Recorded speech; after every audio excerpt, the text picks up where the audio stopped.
She hasn't struck a single ball yet, and there isn't a seat left in the building. Not one.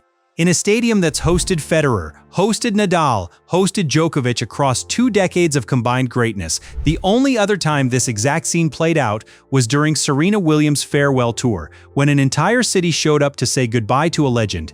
Nobody in Toronto tonight is saying goodbye to anything. They think they're watching something begin, and by the end of this video, you'll understand exactly why they might be right. If you've been tracking Alex Eala since a tiny outside court in Melbourne, you already know exactly where this story is headed. Subscribe, because we're not slowing down anytime soon. Let's rewind 3 days first, because what happened in Washington is the reason Toronto looks the way it does tonight. Thunderstorms rolled through the nation's capital, play got suspended not once but twice, and somewhere in the middle of all that delay, a 21-year-old from Manila stood 2 points away from the biggest win of her career. She'd already beaten an Olympic gold medalist that week, already beaten a defending champion, already beaten a 4-time Grand Slam winner, and now the world's number 3 stood across the net, with a storm that genuinely refused to let the match end. When play finally resumed and the final point landed, she didn't celebrate like someone who expected it. She froze for a second like her body hadn't caught up with what had just happened. She admitted afterward that the nerves hit so hard in that final stretch that everything blurred, and all she could do was funnel the panic into her feet and her swing. That was her first WTA title, her first WTA 500 trophy, a new career high ranking. The kind of moment most athletes spend an entire career chasing and only get to feel once if they're lucky. She got less than a full day to actually feel it. Roughly 30 hours later, she was expected on a different court in a different country against a different opponent in a tournament that has absolutely no interest in how tired her legs are or how much of Sunday night is still sitting in her chest. That's the part professional sports rarely shows you honestly. The celebration doesn't pause anything. The flight was already boarding, and while she was somewhere over Lake Ontario trying to convince her own body it wasn't exhausted, something was happening on the ground in Toronto that she didn't know about yet. Tournament staff were staring at a ticketing dashboard that didn't make sense to them. It was a Wednesday, an opening round. Historically, the kind of slot that barely fills a third of a stadium, no marquee names attached, just early round tennis in punishing August heat with no roof to hide under. And the numbers climbing on that screen hadn't been matched in that building in 20 years. Not for Federer at his best, not for Nadal at his most relentless, not for Djokovic in his prime. The only precedent anyone could find was Serena's farewell run, when 12,500 fans packed in, and organizers had to build an overflow area outside for 5,000 more who couldn't get through the doors. That sellout was a city grieving in advance, showing up because they were about to lose someone forever. This one, tonight, for a woman still ranked outside the top 20 who isn't retiring anything, isn't that? Staff weren't sure what to call what they were looking at, because this wasn't a goodbye. This was something starting. That distinction matters more than it might sound like, because a crowd that believes it's watching the start of something behaves completely differently from a crowd being polite for a farewell. It gets louder, it gets hungrier, it refuses to let its player lose. So who's actually filling that building? Follow the trail, and it doesn't lead to tennis lifers who followed the sport for decades. It leads to Toronto's Filipino community, a population estimated at 250,000 people in the Greater Toronto Area alone, one of the largest concentrations of the Filipino diaspora anywhere outside the Philippines itself. And once you understand what that community has been doing all year, every one of these sellouts stops looking like a mystery and starts looking inevitable. Go all the way back to January, the Australian Open.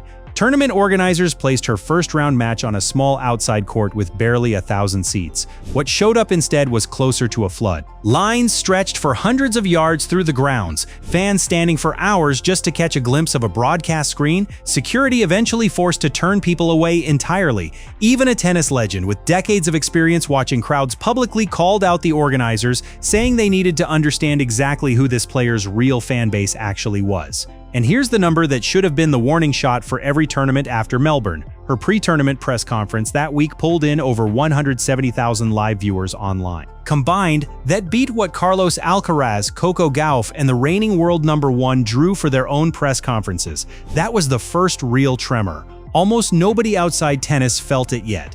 Then Dubai happened, where a top 10 player later admitted she could hear chants for Eala echoing from inside her own hotel room, blocks from the stadium. Then Wimbledon, the most tradition-bound, famously reserved tournament on the calendar, where she looked up mid-match expecting polite applause and found a sea of Philippine flags instead. Then Washington, the same event where she just won her first title through that storm-soaked final, where the tournament chairman admitted afterward that something like 80% of every ticket inquiry his office received was specifically about her matches, not the defending champion, not the top seed, her. Australia, Dubai, Wimbledon, Washington, now Toronto, every single stop, the same pattern, and it keeps intensifying. Every time, tournament organizers get caught flat-footed because traditional scouting reports measure forehands and rankings. They don't measure what happens when a diaspora that's spent decades feeling scattered and overlooked suddenly finds one person carrying their flag onto the biggest stages in the world and refusing to put it down. There's a moment that explains this better than any attendance number could. After winning in Washington, a reporter asked her what it felt like to become this popular this fast. Globally, she didn't talk about her forehand. She didn't talk about her ranking. She paused and then reframed the entire question, suggesting maybe it wasn't really about her at all, but about what it currently means to be Filipino. Then she said a short phrase of gratitude in Tagalog, aimed not at herself but at the people who keep showing up for her. That single answer is why nurses working shifts in the UK are booking flights, why engineers are staying up past 3 a.m. across different time zones to stream her matches, why families keep finding a way into stadiums that logically shouldn't have room left for them. She turned her own spotlight around and pointed it at millions of people who'd never really had one pointed at them before. People don't forget that. They show up every time.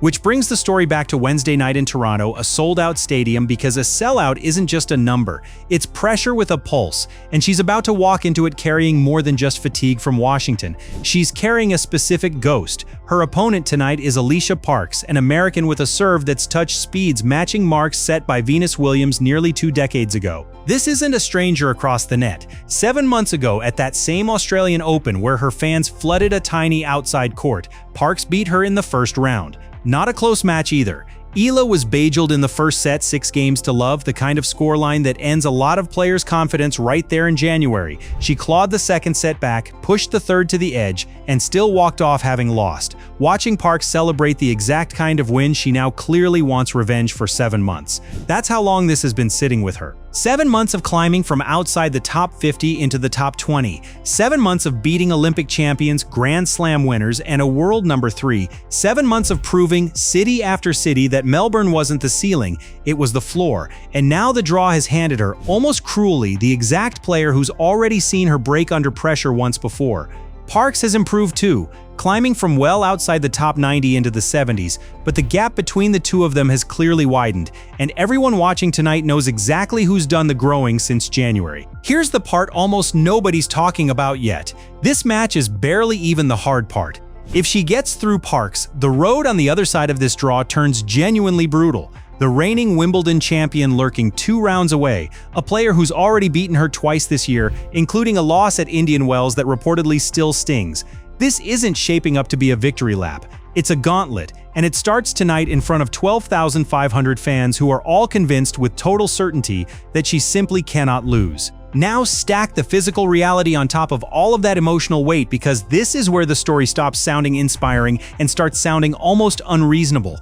5 matches in 5 days in Washington, a final that stretched across 2 separate days because of the weather, a body pushed to its absolute limit against the toughest stretch of opponents she's faced all season. Then barely 24 hours to fly, recover, and mentally reset before facing a player who's already beaten her once in a stadium louder and more expectant than anything she experienced in DC. Any rational read of that says she should be running on empty, and yet she said on the record that she actually felt like she came out of Washington in better physical shape than she went in, that every match sharpened her instead of wearing her down. Think about how unusual that claim actually is. Most athletes break down under that kind of workload. She's telling everyone the opposite happened, whether that's genuine resilience or just adrenaline talking. Toronto is about to find out in real time in front of a crowd that isn't going anywhere. And this is the part where the story stops being about one match entirely, because Toronto isn't the finish line. It's one stepping stone on a calendar that gives her almost no room to breathe. After this, straight into Cincinnati, another top-tier event barely a week later. After that, the US Open, the biggest stage in American tennis, where careers get made or quietly buried under the weight of expectation. There's no offseason coming to rescue her, no easier stretch of opponents to recover against. The tour does not pause for a good storyline, no matter how good the storyline is. So here's where this actually lands. A 21-year-old outside the top 20 just filled a stadium the way it took Serena Williams a farewell tour and 23 Grand Slam titles to do, and she did it with a Wednesday opening round match against an opponent most casual fans have never heard of. Not because anyone's saying goodbye to her, because an entire diaspora has decided she's impossible to miss. Every stadium she walks into now adds another chapter to a story that started on a tiny outside court in Melbourne with a security line stretching into the distance. Every win adds a bigger crowd. Every bigger crowd adds a level of expectation that would crush most 21-year-olds before they even unzip the racket bag. So here's the real question this leaves us with, and it matters more than tonight's scoreline. What happens when pressure like this stops being something she survives and starts being something she actually needs? Because if the last 7 months are any indication, she doesn't wilt under a sold-out stadium chanting her name. She feeds on it. And if that's true, if this really is still just the beginning, the way it looked back in Melbourne, the way it sounded in Dubai, the way it echoed through Wimbledon and Washington, then Toronto isn't the peak of this story at all. It's just the loudest chapter so far in a book that's nowhere close to finished. So here's what I want to know. Does she get through Parks and finally settle that January result, or does the fatigue from Washington finally catch up with her tonight? Drop your prediction in the comments before the first ball drops. If you've been with this story since a security line stretched into the distance in Melbourne, subscribe, because whatever happens tonight in Toronto, we're covering it here first.